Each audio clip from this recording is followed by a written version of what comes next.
अस्सलाम वालेकुम viewers, welcome back to my YouTube channel daily tips with अस्मा।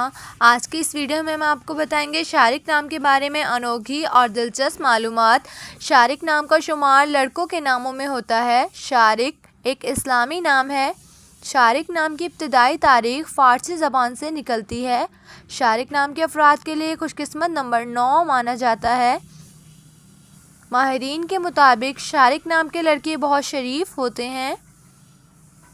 शारिक नाम का मतलब है एक परिंदे का नाम। शारिक नाम के लड़कों के लिए खुशकिस्मत दिनों में जुम्मा और हफ्ते का दिन शामिल है। शारिक नाम के अफराद के लिए मुआफिक रंगों में नीला, बनफशी और काला रंग शामिल हैं। शारिक नाम के अफराद के लिए मुआफिक पत्थरों में नीलम पत्थर शामिल है। खुशकिस्मती वाली धातों में हिंसों के हिसाब से लोहा शामिल है। सो फ्रेंड्स, अगर आप अपने नाम का मतलब जानना चाहते हैं तो कमेंट बॉक्स में अपना नाम लिखें। इंशाअल्लाह हम आपके नाम की वीडियो ज़रूर बनाएंगे। Thanks for watching. अल्लाह हाफिज़।